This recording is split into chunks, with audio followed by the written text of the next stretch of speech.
Napapagod na akong magpakabait. Napapagod na akong magsabi ng totoo kasi yung mga sinungaling yumayaman. Napapagod na akong palaging tapat kasi yung mga magnanakaw successful. Napapagod na ako kasi palagi na lang akong mabuti pero wala naman akong napapalang pagpapala. Gumagawa ako ng mabuti pero ang pakiramdam ko, mas binebless ng Diyos yung mga lapastangan sa Kanya. Bakit ganon? We cannot live our lives without the responsibility of making choices. In fact, to be given many choices is also a sign of freedom. Because if you have no choice, then you are not free to choose anymore because there is only one option. Some choices are simple. For example, you can choose between Coke and Pepsi or McDonald's or Jollibee. Or sometimes the choice can be bigger than that. You can choose to live in Metro Manila or Dagupan or Ilocos. You can choose to migrate. You can choose to go to the Middle East. It can be as big as that. You can also choose to study, to take up engineering or to take up business. You can also choose to get married or to stay single. All of these are choices. Some are more important than the others. But there is a choice that is most important of all. And what is that? God has chosen us and we have chosen Him. But no matter what the choice is, whether choice between a drink or a burger or a college course or a spouse or a home to live, the reality, my dear brothers and sisters, is every choice demands many renunciations. For example, you marry your spouse, only one, but you have to say no to many other girls. You take up a college course and only one, but you have to say no to other careers. You decide to go to church in Dagupan, but you have to say no to going to Manawag or Manila Cathedral or Cebu. In other words, for every choice that we make, there is a corresponding renunciation. And you cannot be faithful to your choice if you are not willing to renounce. You cannot be faithful to your wife or to your husband if you are not willing to reject other boyfriends or girlfriends. You cannot be faithful to your country if you are a traitor and you want to make deals with other countries who are inimical to this country. You cannot make a choice for life and yet choose abortion and guns. Whenever we make a choice, every choice means many more renunciations. And the choice becomes lesser and lesser if we do not like to renounce. And it is the same with our lives. I want to follow the Lord, but I like steak on Good Friday. I want to follow the Lord in simplicity, but a warm bed at night, like sleeping in a hotel, is nice.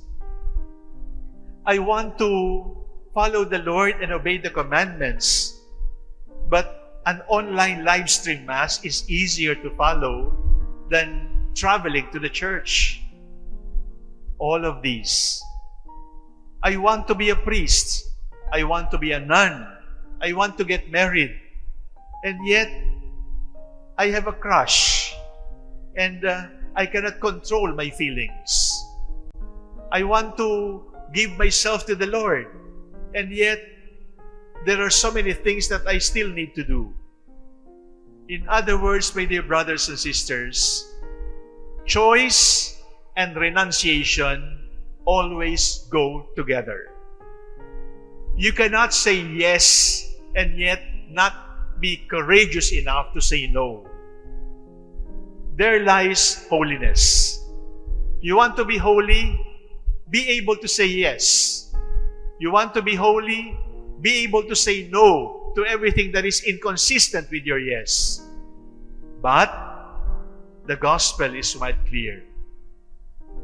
There comes a point in our lives when we can get confused. Napapagod na akong magpakabait. Napapagod na akong magsabi ng totoo kasi yung mga sinungaling yumayaman. Napapagod na akong palaging tapat kasi yung mga magnanakaw successful. Napapagod na ako kasi palagi na lang akong mabuti pero wala naman akong napapalang pagpapala. Gumagawa ako ng mabuti pero ang pakiramdam ko mas bine-bless ng Diyos yung mga lapastangan sa Kanya. Bakit ganon? Eh di, gumawa na rin ako ng masamang katulad nila, baka swertihin pa ako.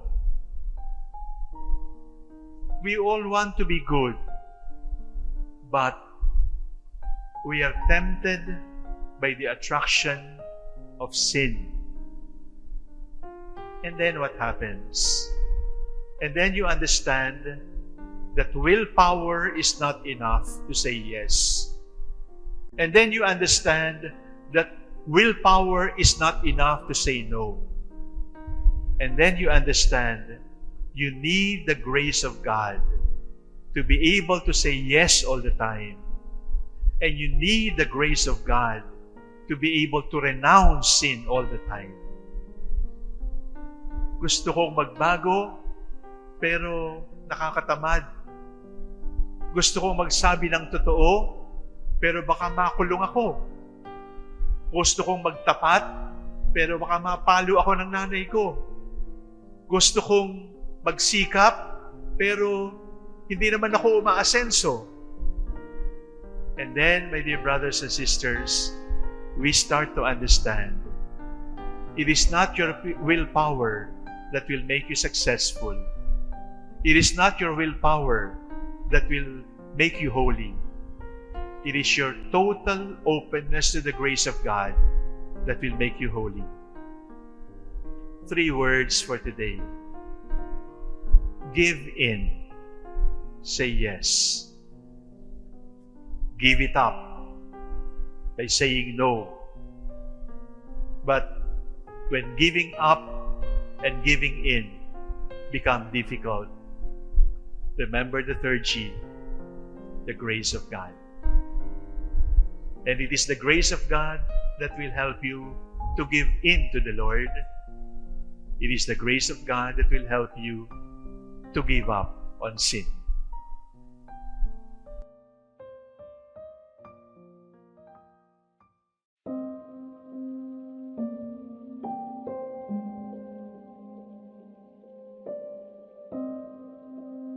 We have been taught, and it is correct, time is gold. We have been taught, and it is right, that time is money. That is why lazy people are reprimanded for wasting their time. Nagsasayang ka lang ng panahon. Nag-aaksaya ka ng oras. Kauulit, time is gold, do not waste time. We became slaves of our schedules. But there is something more important than time. There is something more precious than gold. It is true that the face of your watch is important. But do not forget that the face of the person seated to you is more important than the face of the watch. It is true that time is gold and gold is precious. But time and gold are not absolute. There is somebody more important than time. And who is that? Our timeless God. There is something more important than gold or silver or diamond. And who is that? God, our treasure. So ngayong araw na ito, tingnan natin ang ating buhay. Bakit ka palaging nagmamadali? Why are you always hurrying? There are many reasons. The slaves of the landowner in the gospel were hurrying. They wanted to remove the weeds right away. Nagmamadali kasi baka tumubo kasama ng mga trigo. Balik ako sa aking tanong. Bakit maraming nagmamadali? May iba-ibang dahilan. At kailangan nating intindihin kung bakit. First, many of our countrymen are in a hurry because the suffering is too much. Many of us are in a hurry because we are so concerned about the present, because we are not sure if we will still see tomorrow. We are not sure if the future will still welcome us. That is why we are in a hurry, because the misery is too much, the suffering is too much. And my dear brothers and sisters, when the poor are suffering, please do not judge that the poor have no discipline. No. The poor are suffering, but they are not less disciplined. The poor are suffering and they're in a hurry because they might not see tomorrow anymore. Parang wala nang kinabukasan. Kaya kapag nakakita ng pagkain, nagmamadali. Kapag nakakita ng ayuda, nagmamadali. Kapag nakakita ng tutulong, nagmamadali. At nakikipag-agawan. Kapag nakakita ng jeep na pwedeng sakyan papasok, nakikipag-agawan. It is not because people are not disciplined. It is because suffering is too much. And that is why we feel that tomorrow might not come anymore. Do you remember the good thief? Do you remember the bad thief? The good thief said, "Remember me when you come into your kingdom." The bad thief said, "If you are the Son of God, come down from the cross, save yourself and us." He was suffering. Nailed to the cross, hands and feet. Can you blame him for mocking? It is wrong to mock, but it is understandable because suffering is too much. Do you remember Martha and Mary asking the Lord to heal Lazarus and prevent the death? That is why when the Lord went to Bethany and Lazarus had already died, may konting tampo. Bakit di ka dumating sa tamang panahon? The first reason why we are in a hurry is because there is too much suffering. If you're suffering from sickness in the hospital, di ka ba magmamadaling umuwi? Kung nagugutom ka, nakakita ka ng pagkain, di ka ba magmamadaling kumain? Konting unawa. A little compassion for the sufferings of one another, because that could be a reason why we are in a hurry. And then you're going to ask me, but some people are not suffering. Why are they in a hurry? Iba yun.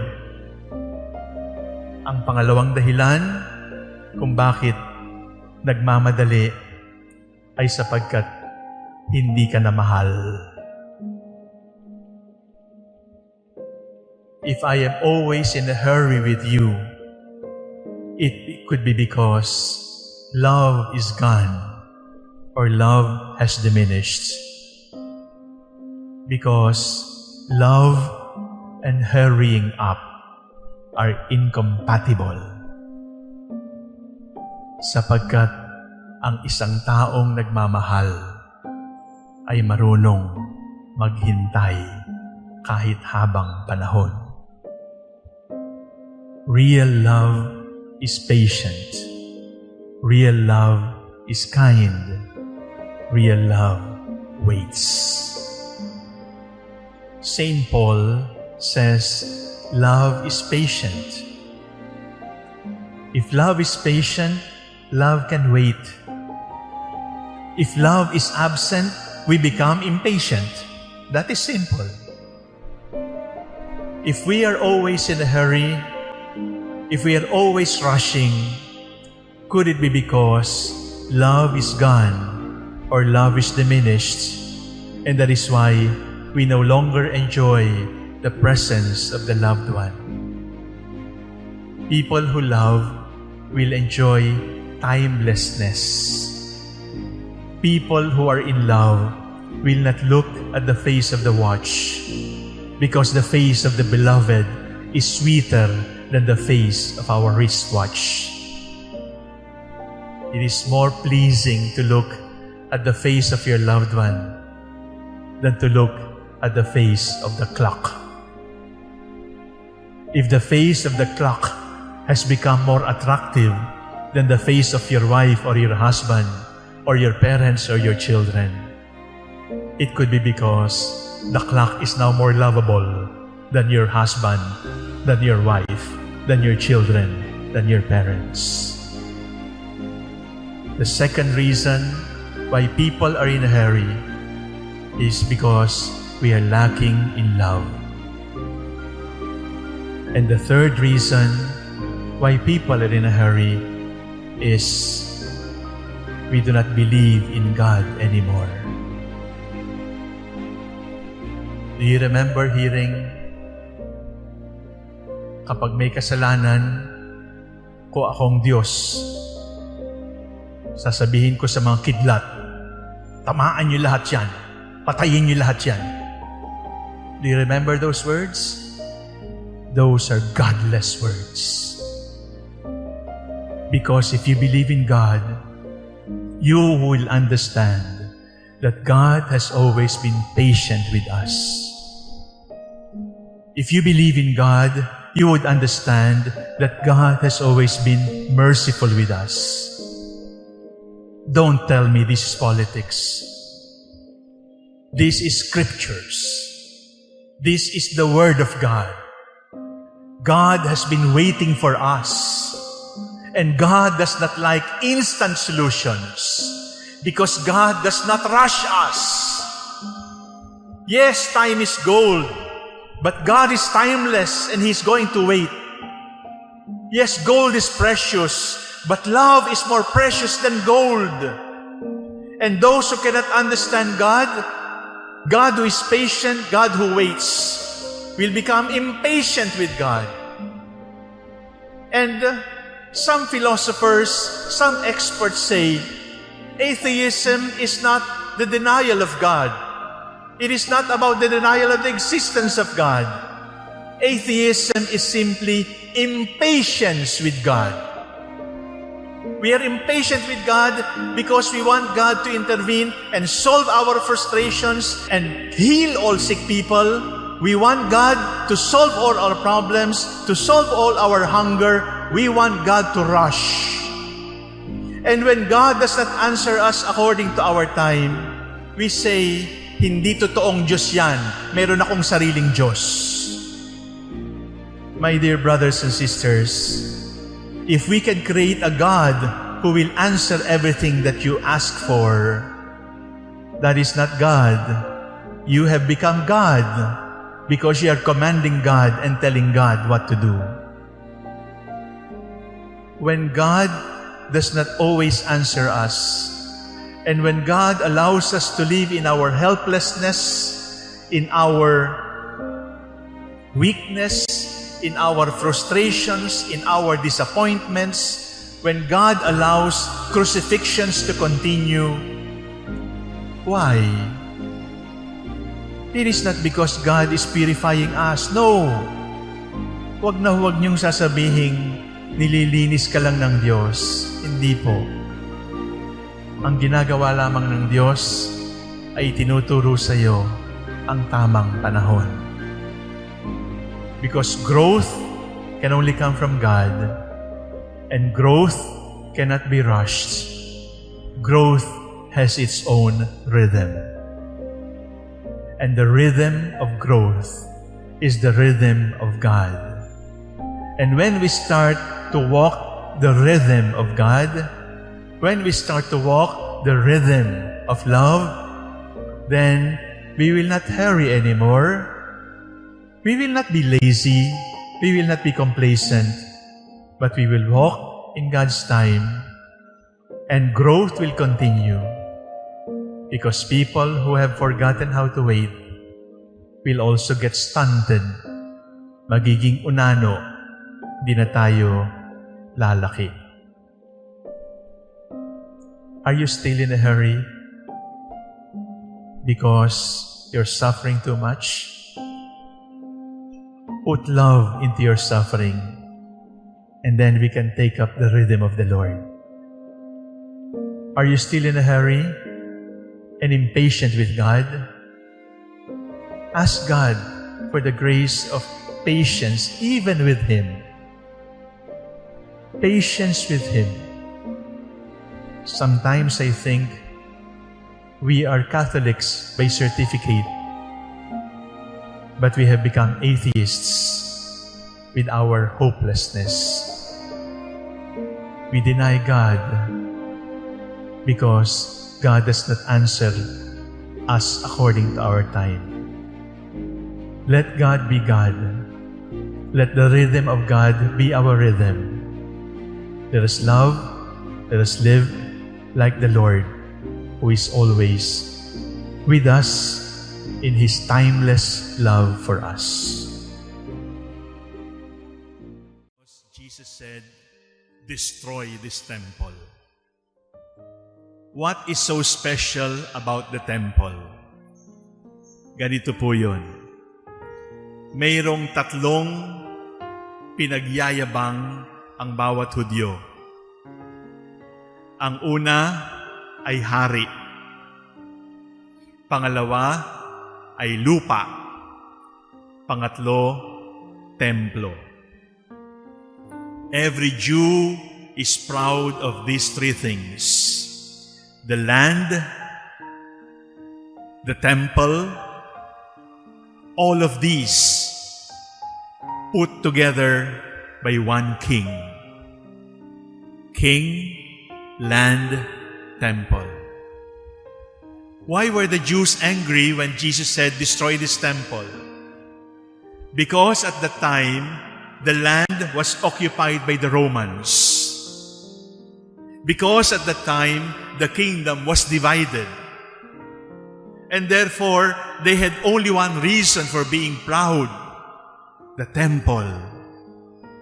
And our one reason for being proud, the temple, you are going to destroy. That made them very angry. In fact, during the trial of Jesus, it would be one of the cases. He said, destroy this temple. Now, what is this saying to us? Before you judge the Jews, the countrymen of Jesus, for being so unreasonable, I will ask you, what do you do when something very precious to you is removed from you? What will you do when somebody tells you about something very priceless, very dear to you, and then that person says, sisirain ko yan, papatayin ko yan, susunugin ko yan, mawawala yan sa'yo? What do you do? And you will understand why the Jews were angry. Because the temple was very precious to them. The temple had their gold. The temple had their precious stones. The temple had their love. The temple had their devotion. And these will be destroyed. This precious building will be destroyed Our pride will be destroyed. Now, my dear brothers and sisters, it is good to be reminded today that everything you love will be taken away from you. Everybody you love will be taken away from you.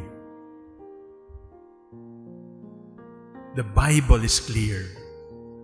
Spiritual literature is clear. Everything you love will be taken from you. Everything, everybody you hold dear and very precious will be removed from you. Why? There is only one answer. Why will all these things very dear to me be removed from me? Why will all these things very precious to me be removed from me? Why? For only one answer. They are not God. They are not God, and therefore they will be removed from us. Because at the end of it all, only God will remain with us. Because when things become too special for us, and we hold on to them very tightly, or we cling to them very tightly, they actually become our gods, because they become our idols. The temple of Jerusalem remains destroyed until now.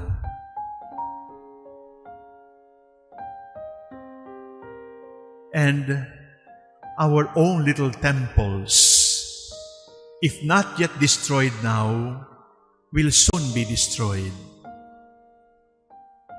Yung minamahal mong anak, yung magulang na hindi mo pwedeng hiwalayan, yung magulang na hindi mo maisip na hindi ko pwedeng mabuhay nang wala ako, wala siya. Itong trabahong ito, itong bahay at lupa na pinaghirapan ko, itong sasakyang ito na hinulugan ko at katatapos ko lang mabayaran, itong alahas na ito, itong health na ito, na inaalagaan ko, itong pangalan na ito, na inaalagaan ko, ang dami-dami nating pinanghahawakan. And I say it again, my dear brothers and sisters, if you cling too tightly, they will become idols, and that is idolatry. If you hold on too tightly, they will become your gods, more important than God with a capital G. Everything, everybody you hold precious will be destroyed. But the beautiful thing, my dear brothers and sisters, is this. Once they have been destroyed, once they have been taken away from us, they will return to us in a new form. My dear brothers and sisters, the temples you hold dear will soon be destroyed. Huwag magalit. Tanggapin. Totoo yan. At lahat, aalisin sa atin sapagkat hindi sila Diyos. At kapag nawala na ang lahat-lahat sa atin, iisa lang ang matitira. Mas matibay pa sa adobe. Mas matibay pa sa pinakamatibay na bundok. We will be standing on our bedrock, solid rock. It is the Lord. And now, we understand. We have not lost anything. We have not lost anyone. It is the Lord who is with us. Destroy this temple. Destroy everything precious. Destroy everybody dear. They are not gods. But keep in mind, everything will be destroyed except the Lord. And it is the Lord who will return everything destroyed and give us a new beginning, a new life, a new heaven, a new earth.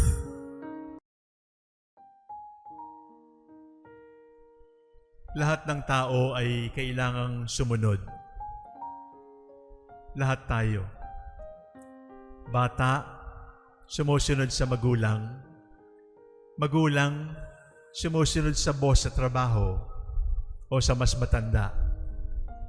Pero hindi lang tayo sumusunod, tayo rin ay mayroong sumusunod sa atin. We are not only people who obey. We are not only people who follow. We have also people who follow us. We have also people who obey us. Hindi naman palagi nag-uutos, pero sumusunod dahil sa halimbawa, sumusunod dahil sa magandang example. Lahat tayo may ganon. At higit sa lahat, tayong lahat pare-parehong sumusunod sa Diyos. Pero iba-iba ho ang uri ng tagasunod.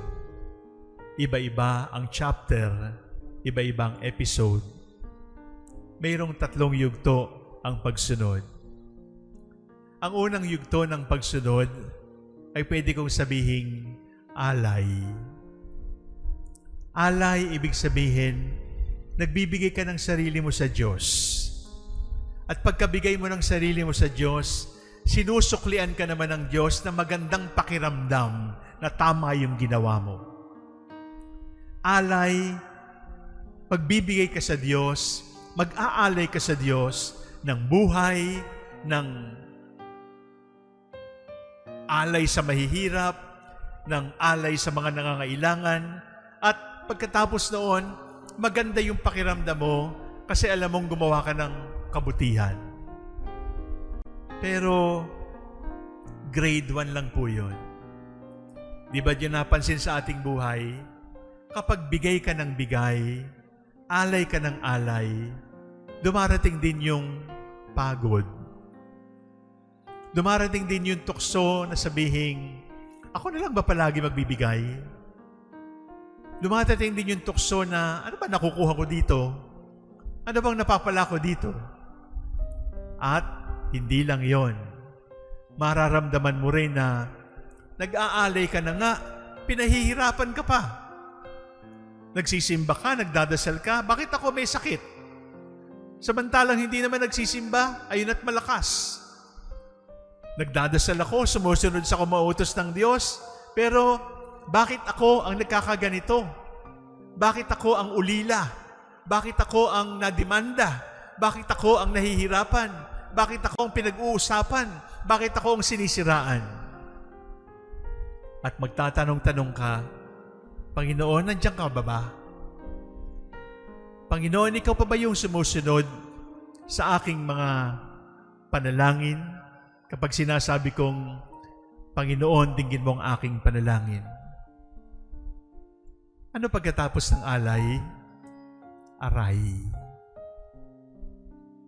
Nasasaktan ka na at parang gusto mong sabihin, sandali lang, dahan-dahan naman. Sandali lang, baka mabali ako. Sandali lang, baka masugatan ako. Sandali lang, masakit na yan ah. Pero, hindi tumitigil ang Diyos sa pagsasabi sa ating sumunod ka sa akin. Nasasaktan ka. Nasasaktan ka kasi meron kang gustong gawin na hindi mo magawa. Nasasaktan ka kasi mabuti yung ginagawa mo, ang sukli sa iyo ay masama. Nasasaktan ka kasi gusto mong mag-alay ng maganda sa Diyos, pero papangit ng papangit yung inaalay mo at nagtataka ka, pwede pa ba akong mag-alay?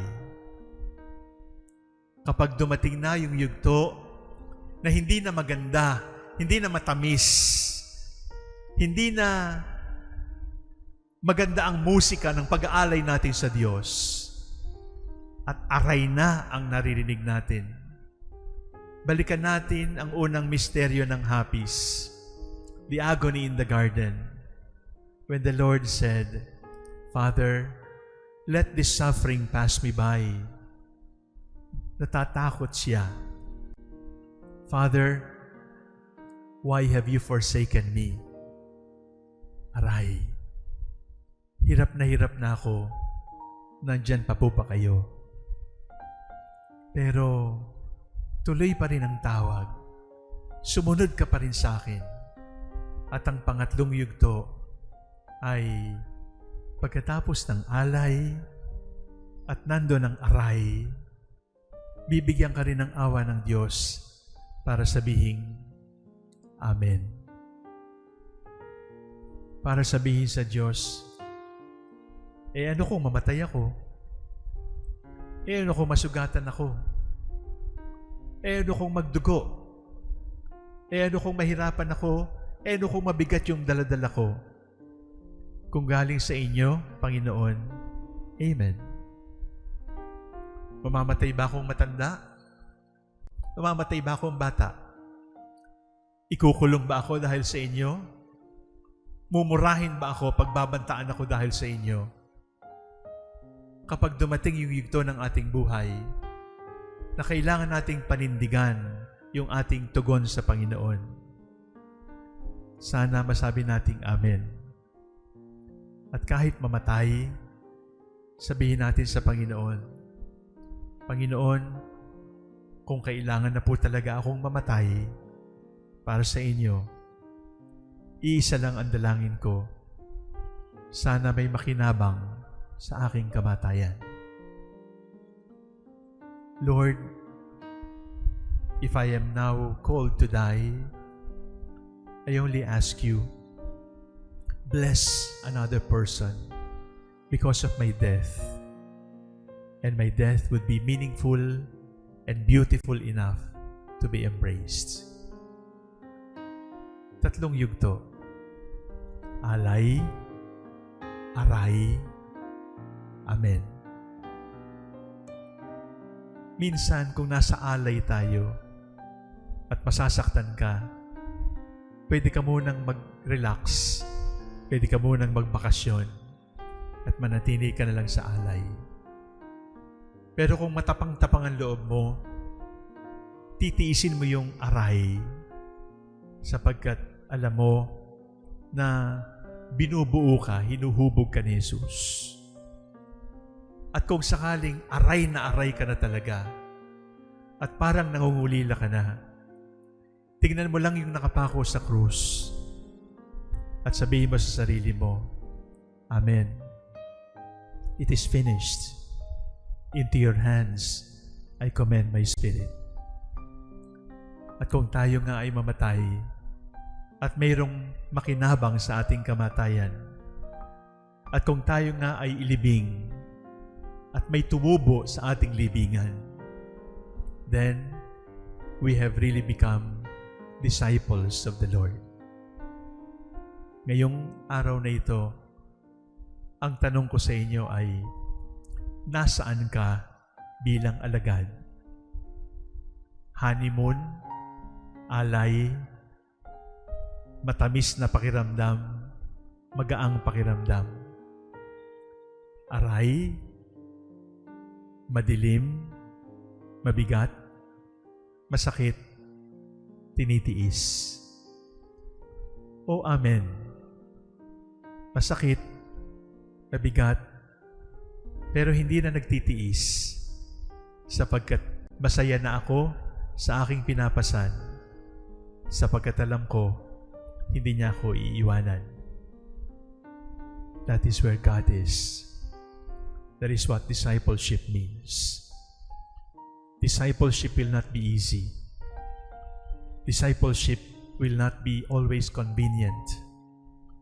Discipleship can be painful.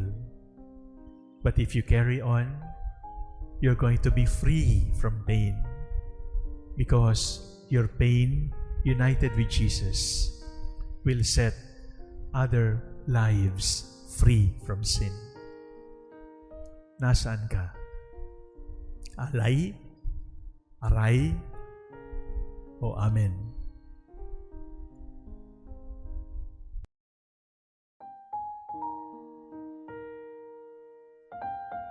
The countrymen of Jesus were fuming angry at him. Why were they angry? Because Jesus said, destroy this temple. What is so special about the temple? Ganito po yun. Mayroong tatlong pinagyayabang ang bawat Hudyo. Ang una ay hari. Pangalawa ay lupa. Pangatlo, templo. Every Jew is proud of these three things. The land, the temple, all of these put together by one king. King, land, temple. Why were the Jews angry when Jesus said, destroy this temple? Because at the time, the land was occupied by the Romans. Because at the time, the kingdom was divided. And therefore, they had only one reason for being proud, the temple. And our one reason for being proud, the temple, you are going to destroy. That made them very angry. In fact, during the trial of Jesus, it would be one of the cases. He said, destroy this temple. Kaso yun. Now, what is this saying to us? Before you judge the Jews, the countrymen of Jesus, for being so unreasonable, I will ask you, what do you do when something very precious to you is removed from you? What will you do when somebody tells you about something very priceless, very dear to you, and then that person says, sisirain ko yan, papatayin ko yan, susunugin ko yan, mawawala yan sa'yo? What do you do? And you will understand why the Jews were angry. Because the temple was very precious to them. The temple had their gold. The temple had their precious stones. The temple had their love. The temple had their devotion. And these will be destroyed. This precious building will be destroyed. Our pride will be destroyed. Now, my dear brothers and sisters, it is good to be reminded today that everything you love will be taken away from you. Everybody you love will be taken away from you. The Bible is clear. Spiritual literature is clear. Everything you love will be taken from you. Everything, everybody you hold dear and very precious will be removed from you. Why? There is only one answer. Why will all these things very dear to me be removed from me? Why will all these things very precious to me be removed from me? Why? For only one answer. They are not God. They are not God, and therefore they will be removed from us. Because at the end of it all, only God will remain with us. Because when things become too special for us, and we hold on to them very tightly, or we cling to them very tightly, they actually become our gods. That is why they need to be removed, because they become our idols. The temple of Jerusalem remains destroyed until now.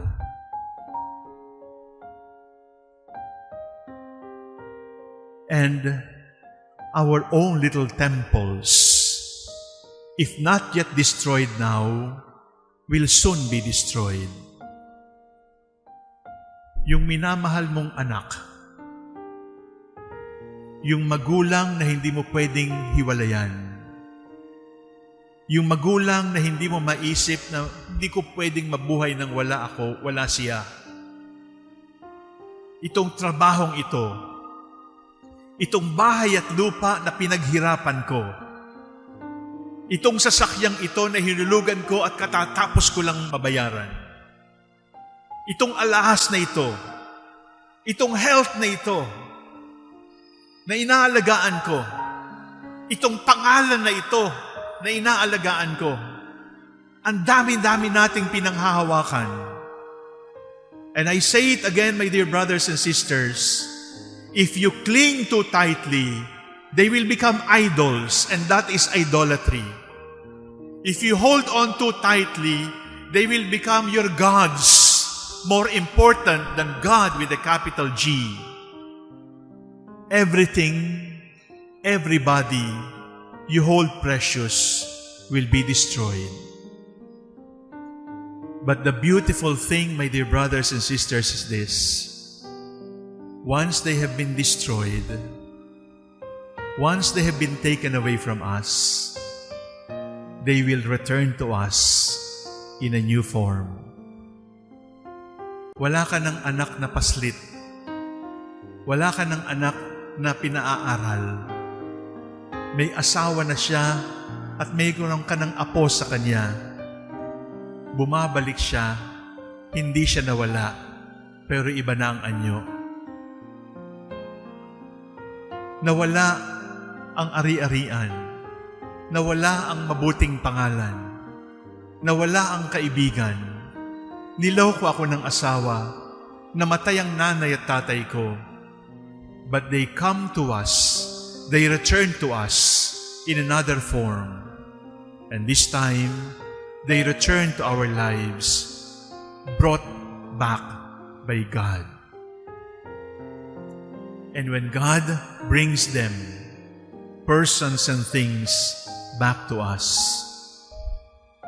they return to us differently because we now see them as less precious than God. Inilalagay natin sa tamang lugar ang bagay at ang tao. My dear brothers and sisters, the temples you hold dear will soon be destroyed. Huwag magalit. Tanggapin. Totoo yan. At lahat, aalisin sa atin sapagkat hindi sila Diyos. At kapag nawala na ang lahat-lahat sa atin, iisa lang ang matitira. Mas matibay pa sa adobe. Mas matibay pa sa pinakamatibay na bundok. We will be standing on our bedrock, solid rock. It is the Lord. And now, we understand. We have not lost anything. We have not lost anyone. It is the Lord who is with us. Destroy this temple. Destroy everything precious. Destroy everybody dear. They are not gods. But keep in mind, everything will be destroyed except the Lord. And it is the Lord who will return everything destroyed and give us a new beginning, a new life, a new heaven, a new earth.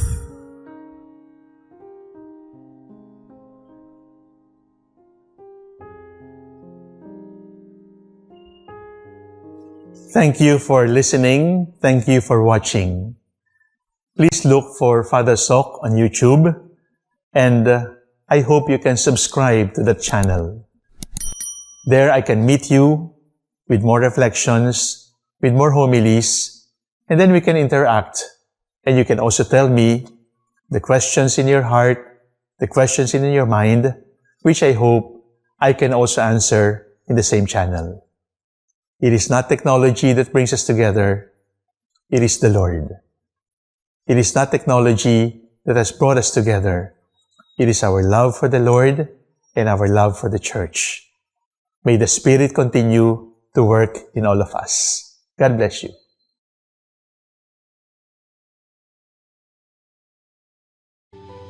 There is a Jewish parable of a mischievous, unruly boy who could not be corrected by his parents, by his teachers, by the principal, even by the police.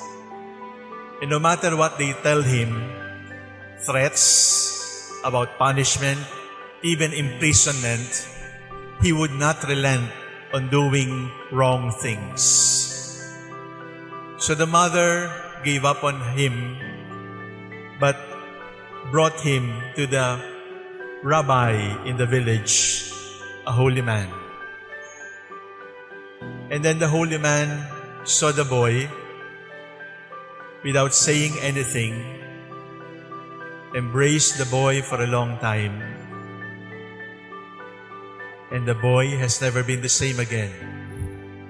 He changed, not by the power of the word, but by the power of an embrace.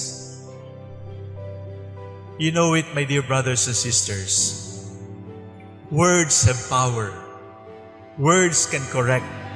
Words can guide. Words can also console. But words have limited power. When words cannot change anymore, then we resort to our rituals and gestures. And the most ancient of all rituals is an embrace. It is a kiss. Because every human being wants to touch another human being's skin. We all like to be touched in the skin. And we all like to touch one another's skin by an embrace, by a kiss. A kiss does not need an explanation. An embrace does not need an explanation. You just know it is a kiss. You don't give me the metaphysics of kissing. You don't give me the metabolic explanation for kissing. You don't give me the medical explanation when the adrenaline rises because of an embrace or a kiss. A kiss is a kiss, you understand it. An embrace is an embrace, you understand it. A touch is a touch and you understand it. There is no dissertation, there is no thesis that will be able to explain it. And such is the Eucharist. The Eucharist is God embracing us. God coming into our mouth. God coming into our hearts. God kissing us. Flesh to flesh. Embrace to embrace. Kissed, repaid by a kiss. The Eucharist is presence.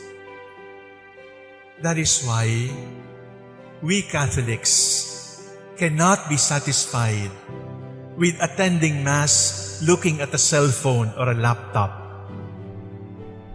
The laptop and the cell phone on a live streaming Mass can give you words and words and words. But it cannot touch you. It cannot embrace you. You cannot kiss God on the cell phone and the laptop. You need to be present in the Eucharist so that you can receive the Lord into your mouth, into your soul, into your whole person.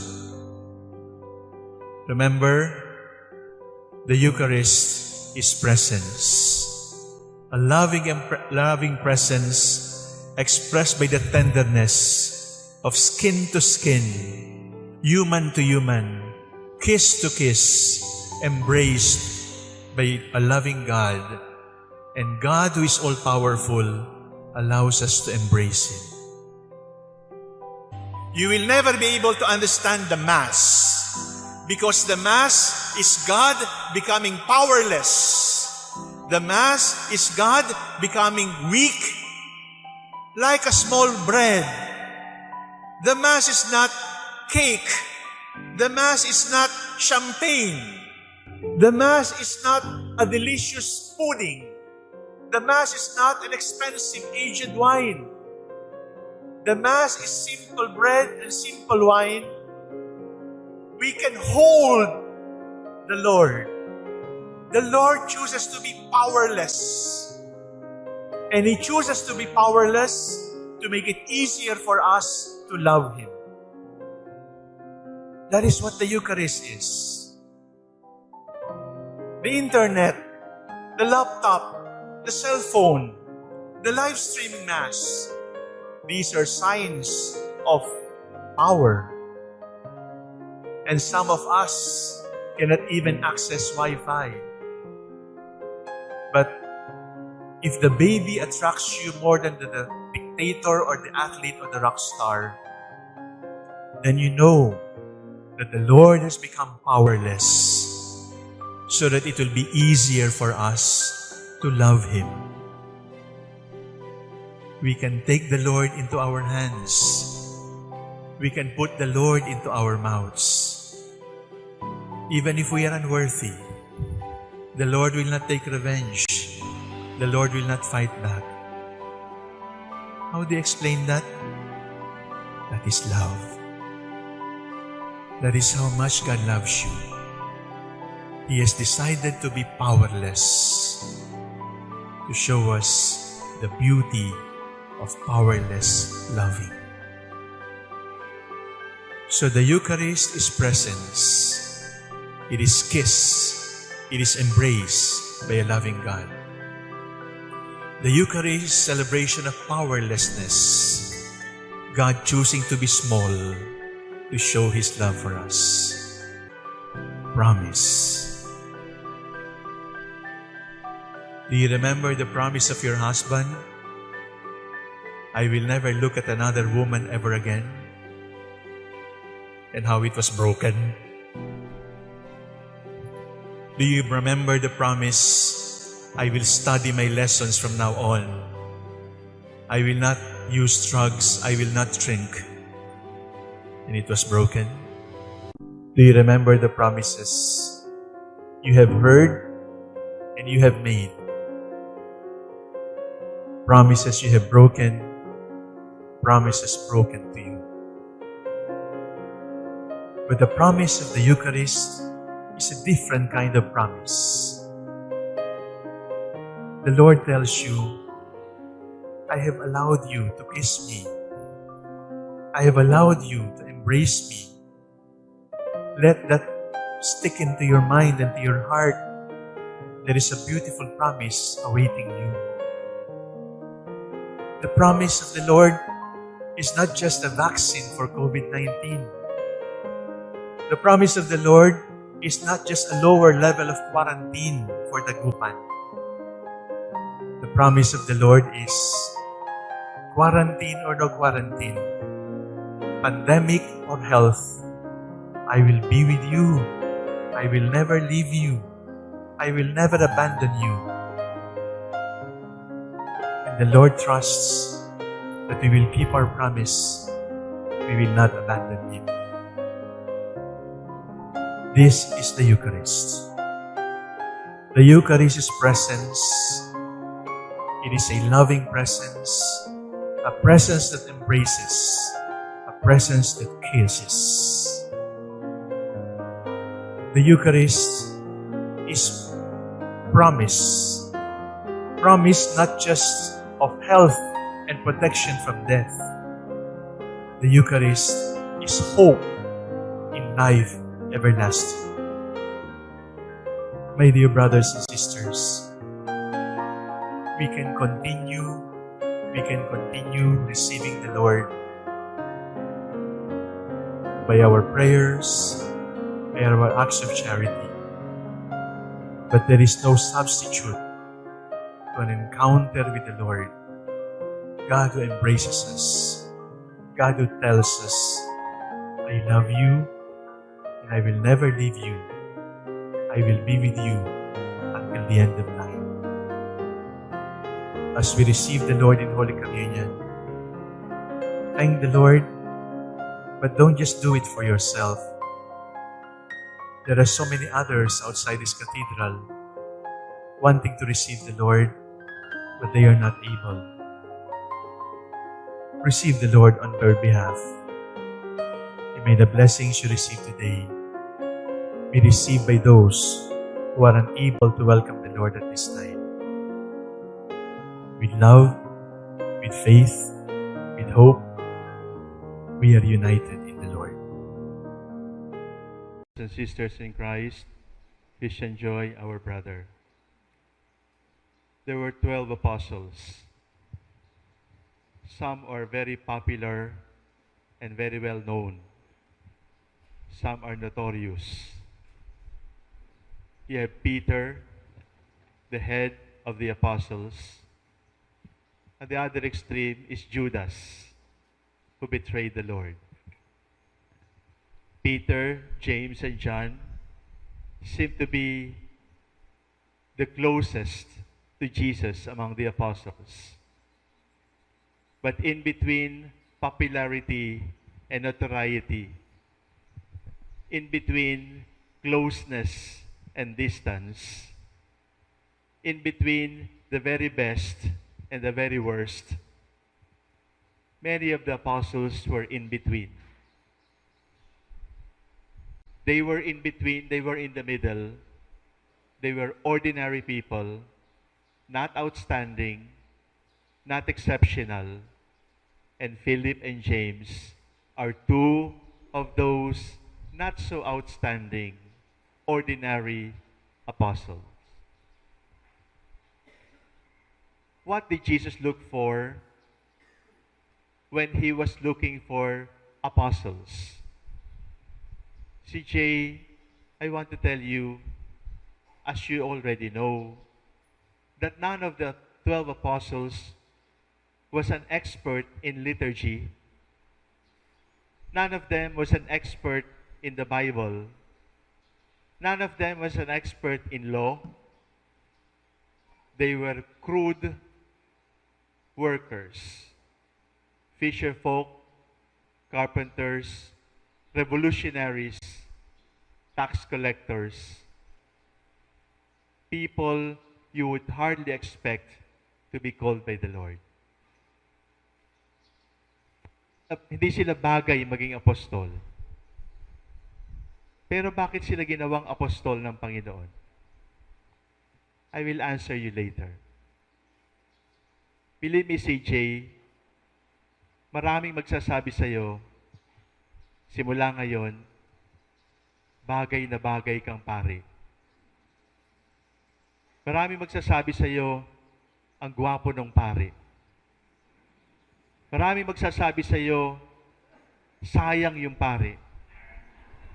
Maraming magsasabi sa iyo, bagay na bagay parang ipinanganak ang pari. CJ, huwag kang maniniwala doon. Demonyo yon. Hindi galing sa Diyos yon. Believe me, hindi galing sa Diyos yon. Merong isang maliit na boses sa loob mo na nagsasabi sa iyo, CJ, hindi ka bagay maging pare. Merong maliit na boses sa iyo, CJ, na magsasabi sa iyo, basura ka sa lahat ng basura. Merong maliit na boses na magsasabi sa iyo, pangit ka sa lahat ng pangit. Bobo sa lahat ng bobo. Boses mo yon. Boses ng konsyensya mo yon. Boses ng anghel mo yon. And remember that voice all the time. Walang sino mang lalaki na pinanganak dito sa mundo na bagay magpare. There is no priest here who is bagay na bagay magpare. There is no bishop, including Pope Francis, na bagay maging obispo, bagay na maging Santo Papa. Tandaan mo, CJ, lahat tayo hindi bagay. Lahat tayo misfit and unfit. Kaya ka nandito, mayroong nakita ang Diyos sa iyo. Ano yon? Nakita rin niya sa 12. Fire. Fire. Zeal. Enthusiasm. Sipag. Yun yung nakita kay Judas. Yun yung nakita niya kay Peter. Yun yung nakita niya kay James and John na ambisyosong maging officials in the kingdom of God. Yun yung nakikita niya kay Simon na revolusyonaryo. Yun yung nakita niya sa lahat ng apostol. Fire! Fire! Enthusiasm. Vigor. Zeal. That is the only thing that God saw in you. God saw in you fire.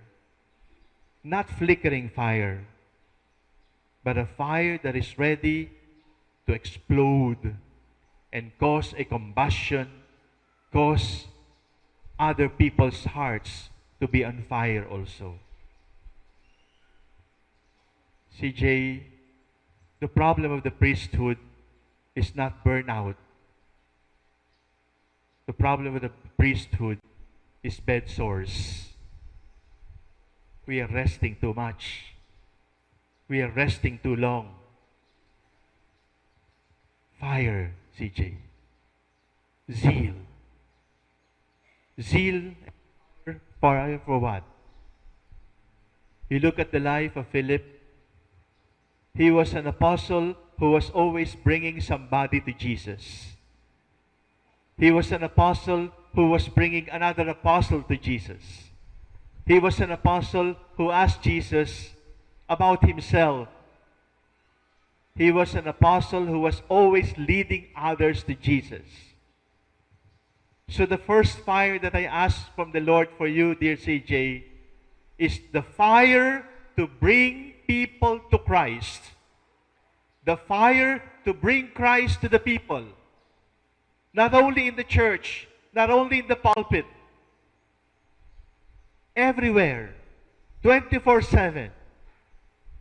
You must always be excited to add one more to the family of God.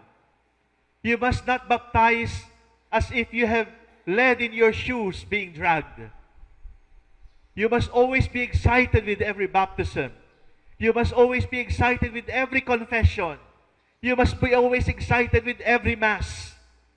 Because in every Mass, in every baptism, in every anointing, you bring people to Christ and you bring to people. And you must always be excited to do that. Excited. Zeal, fire. Look at Judas, see his fire. Look at Peter, see his fire. Because that is the fire that will sustain you. That is the fire that the world needs. You cannot set other hearts on fire if you yourself are not on fire.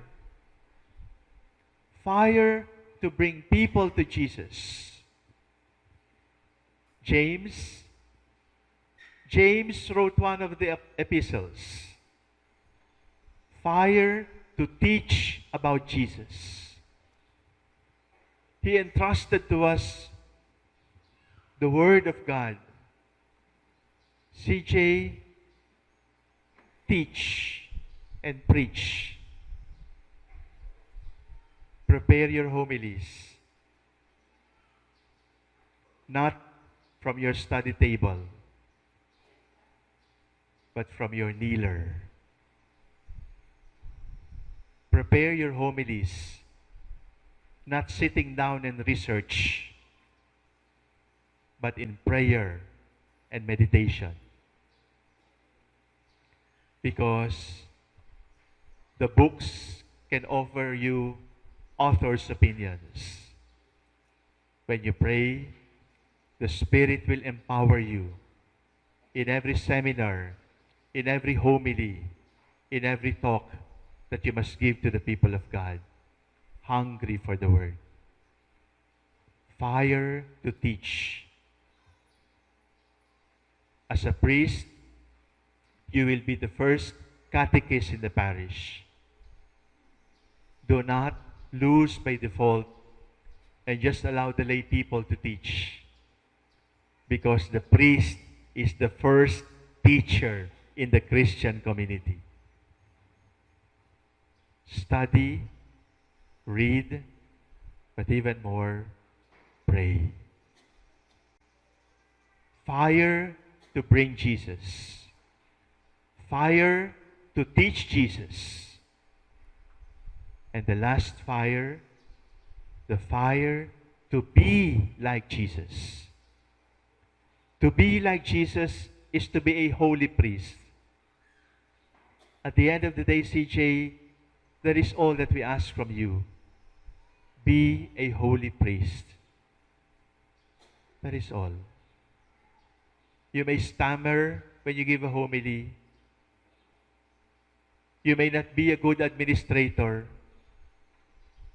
But if you fail in piety, if you fail in holiness, there is no success that can substitute for your failure as a holy priest. Holiness. Holiness is not about not drinking. Holiness is not about not smoking. Holiness is not about not gambling. Holiness is not about not womanizing. Holiness is not about not doing something, not doing sins. No. Holiness is being heroic, being outstanding. You must be holier as a priest than those lay people who pray the rosary every day, who come to your Mass every day. If there is anything that you must compete for, you must compete for holiness. You must outdo others in piety. That is fire. CJ, sustain the fire. I know you love God very much. And God sees the fire that you carry in your heart. But after 2-3 years, the temptation will be to relax. The temptation will be to enjoy. The temptation will be to bring down your ideals, to compromise your principles, to cut corners. And then, believe me, when that comes, you will also start to feel tired. Your homilies will get longer. The baptisms will be faster. And the masses will be boring. It is not the fault of the church. It is your fault because you have killed the fire of God. Philip and James and all the other apostles had nothing in common except fire. With Philip and James, ask the Lord to sustain in you the fire, to bring Jesus, to teach Jesus, to be like Jesus. CJ, you have struggled, you have walked with Jesus all these years in seminary formation, but even more especially in these last months preparing for your ordination. And I thank God for your openness, for your humility, for your obedience. I cannot take it for granted, CJ. I am very grateful. And if only you will remain humble and open and obedient, the Lord can make wonders in you, even if you're not as popular as Peter, even if you're not as intelligent as Judas. Even if you're ordinary, like Philip and James, the Lord can do marvels in your life. Keep the fire, share the fire, keep the fire burning. Do not allow anyone or anything to ever extinguish that fire. Be a priest with zeal, with vigor, with enthusiasm. Never lose that sense of wonder about the mysteries of God now entrusted to your hands. I look forward to many years of celebrating the priesthood with you. And when the time comes, when we have to face God in heaven, may you return to heaven with fire in your hands and return the fire to the Lord and say, Lord, you have given me this fire. I have shared it with everybody. Here it is, Lord. Take my fire back. Take my life back. I am all yours.